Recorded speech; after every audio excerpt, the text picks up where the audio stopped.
It's easy to get us excited about sequels. New Zelda looks fantastic. New Gears of War, can't wait. New Uncharted, just tape the screen to my eyes, thank you very much. It's so much harder though to have that same reaction to something new, so it's refreshing when a new idea comes along, like Horizon Zero Dawn. It's the fresh property from Guerrilla Games, a first-party Sony developer who until now has only really ever worked on the Killzone franchise. For more than a decade, this Dutch team has done nothing else, and although Killzone has always been a moderate commercial and critical success, it's obvious they wanted to move on. When you look at their most recent game, the PS4 launch title Killzone Shadowfall, there's ambition everywhere. Jaw-dropping visuals, a complex premise and some interesting gameplay mechanics.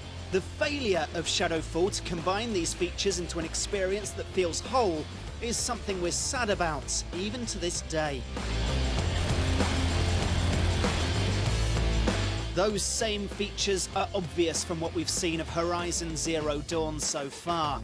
Jaw-dropping visuals, a complex premise, some interesting game mechanics. Taking the familiar path of an overgrown post-apocalyptic setting, Zero Dawn makes a sharp right turn away from mutants or zombies, and fills its landscape with a whole ecosystem of animalistic machines.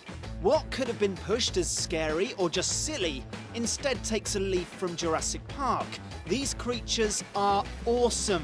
They're beautiful, intimidating, and immediately stand out as more than just prey to be hunted.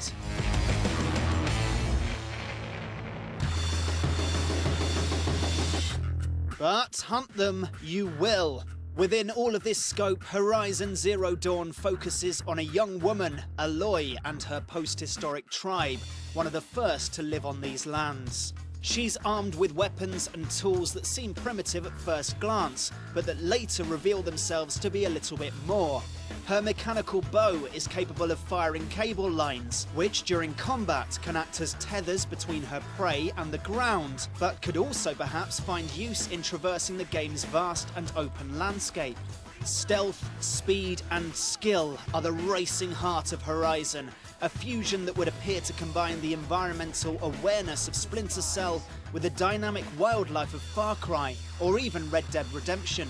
The game's reveal offered a balance of immediately recognisable concepts and intriguing mystery.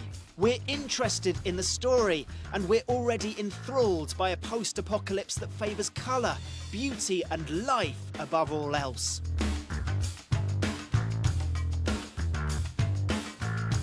We really hope this promise can be kept. The thought of a game that can combine the visual imagination of The Last of Us with the scale of Monster Hunter and the control of Assassin's Creed makes our collective heads spin.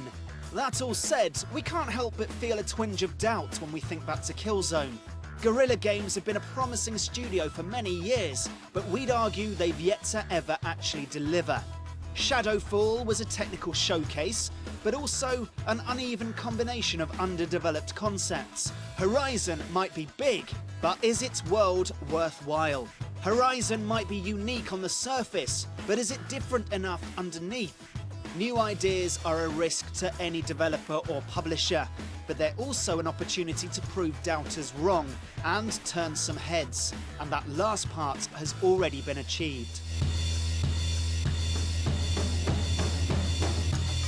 Horizon Zero Dawn is an upcoming game we're very excited about. A new idea that looks to pull a lot of our favourite things together while offering the groundwork for new experiences on a new generation of consoles. We have our doubts about Guerrilla Games, but we're willing to give them the benefit of those doubts until we feast our eyes on more.